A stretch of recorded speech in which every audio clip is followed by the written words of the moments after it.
Hi, my name is Joe Romano, and I'm a developmental music therapist and the music guy behind the story of The Kingdom of Should.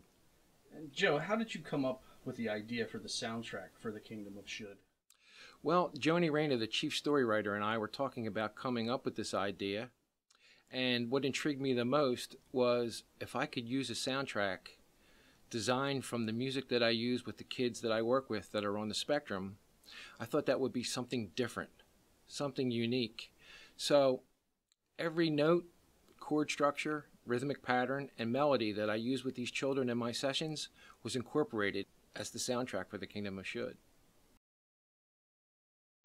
You know, Oliver Sacks wrote a book called Musicophilia, Tales of Music in the Brain, and in the book, he says that music takes up more parts of the brain than the human language. And I know that people suffering from spectrum disorders are listening just as much as anybody else. So this soundtrack is made to communicate with them not with language, but with music through tones, melodies, rhythmic patterns, and soundscapes. I think as teachers and therapists, we should try to find different ways to communicate with these children because they are listening. A prime example of that is Joni Rayner is also the narrator of the story, and she has a certain tone to her voice that's very pleasing and soothing. So when I produced her, when she was speaking her parts, I made sure that she was using specific rhythmic patterns so that my tones that I accompanied her with would work to soothe children, ease them, and get them to be better listeners, and I think that's what happens in this story. For instance, when I was working with children and doing private sessions with them, I started using bells to calm them down and get them ready for a learning experience. I could increase their movements, their body movements, or I could decrease their body movements. I could get their attention with the bells. So I made sure that I used bells throughout the whole story of The Kingdom of Should.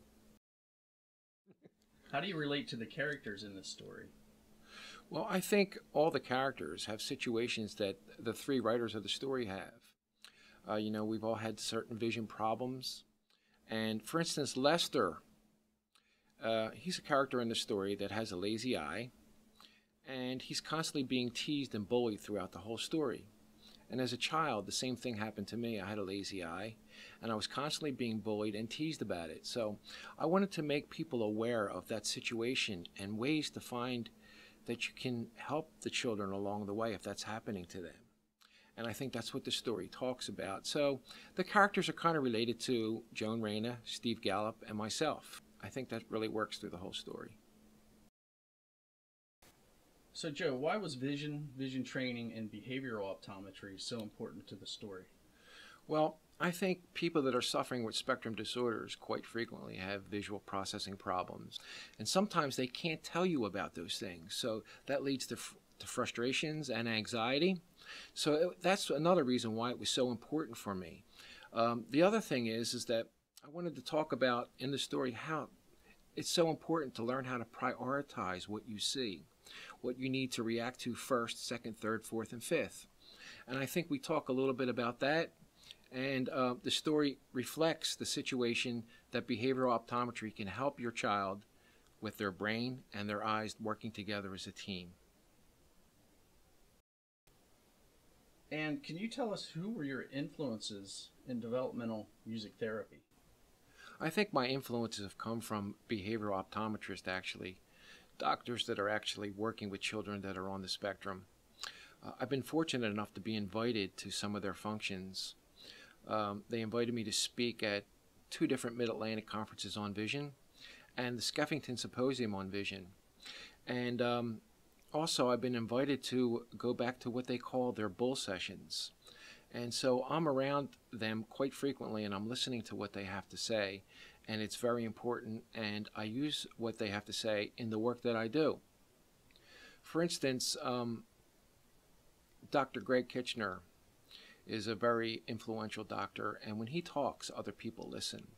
So I listen to what he has to say because this man is very bright and he knows what to do. Another influence that I've had is a Dr. Paul Harris. He's also a great trombone player, by the way. So we have a music connection there. And I've done some of his workshops, and I still go back and look at those notes years later that help me with the children I'm working with when I'm doing a session with them. Another doctor is Dr. Barry Cohen, and of course, Dr. Stephen Gallup. There's a lady out there by the name of Patty Lemmer who has a book called Envisioning a Bright Future that has a lot of things in there that are really beneficial to families and children that are suffering from spectrum disorders. So actually, you'll be able to find her book on our website, and she's been a great influence to me also. I'm really grateful to the Optometric Extension Program Foundation for including me in a lot of the things that they do. I'll be totally grateful for that. So, Joe, you mentioned a sleep CD. Can you tell us something about that? Well, I noticed right away that people that are suffering with spectrum disorders have trouble sleeping at night. So I started working with the people that I work with as far as designing notes and rhythmic patterns and melodic structures that would help their breathing slow down and their heart rate to slow down. So over the years, I've tried all kinds of things with them, and I found a successful formula that actually works. So I incorporated that into this CD. Another really cool thing that happened, I found out that people that aren't on the spectrum wanted to try it too when they heard about it, and they used it, and they have positive results from it also.